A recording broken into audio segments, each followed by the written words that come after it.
you've let your team down. You feel like you've let your coach down, right? And I just placed this expectation on me that I had to live up to and that I was never meeting.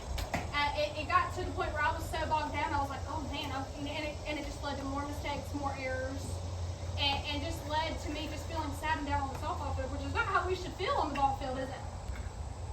And softball was such a big part of my life as I was growing up that I put everything into softball terms. Any of y'all do that? I put everything into softball terms. So there was one Sunday I came to church, and the Sunday school lesson was on sin. Okay? What is sin? Does anyone know what sin is? What's sin? It's when you don't listen to God and you listen to Yeah, it's when you don't listen to God. Okay? What you could also say sin is a mistake, right?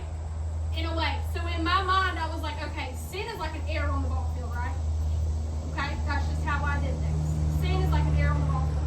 But my Sunday school teacher talked about how in life, number one, all of us are going to make mistakes. Okay? Just like on the ball field, you're going to have a day where you make a mistake, right? You're going to have a day when you strike out. Every single day I fall short and I sin and I make a mistake. Everybody does, okay? It's part of life. We're not perfect, right? The only perfect one was Jesus.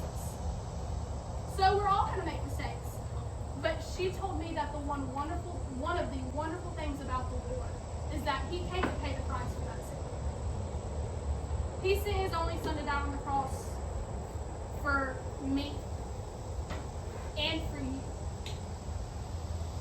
And once I realized, oh my goodness, someone loved me so much that they sent their only Son to die for me. And I'm more worried about how I'm performing on the softball field than about sharing the good news about Him and what He's done for me. It was eye-opening. I was like, oh my goodness, I was making softball such a big deal in my life. It was the only thing I thought about. And then it hit me, oh my word, I've been so distracted that I'm not living for softball. My self-worth doesn't come from softball.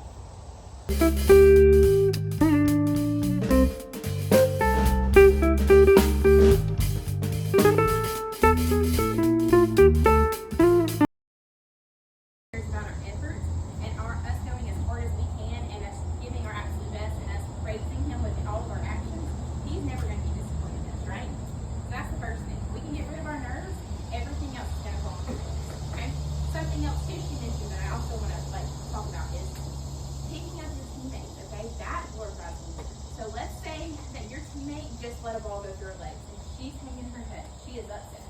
You know that she wanted to do better. She's not trying to. Does it help? Does it help her if you get on her you should have called her? You think she knows she should have called that ball? She knows, so it doesn't really help her. But what could help her in that moment? What would be something that would help her? Tell her that she can try again. Once she did another one, it's not gonna. Say you got it. Say try again. You got this. Say something encouraging. What about it? You're right. Everybody makes mistakes. Let her know she's not alone.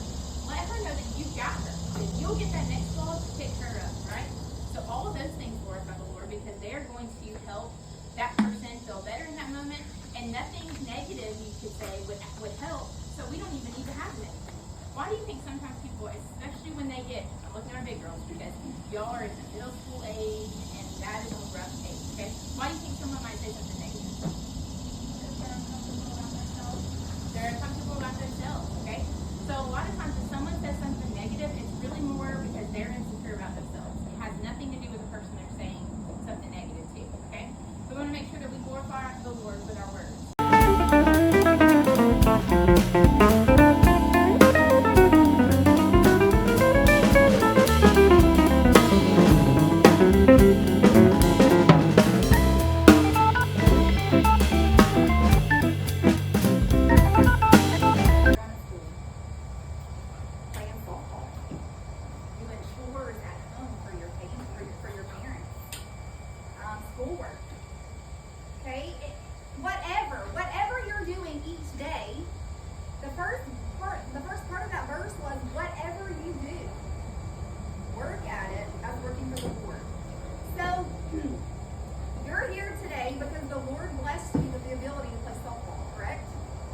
Can everybody in the world play softball? No. Okay, so the Lord blessed you with this talent to play. He gave us a field to play on. He gave you teammates. And so I want you, I don't know, can y'all see the field? Can y'all see the dirt out there? Y'all can. But you're all going to be on that dirt in just a second. It doesn't matter where you're at. Dirt, when you're participating in softball,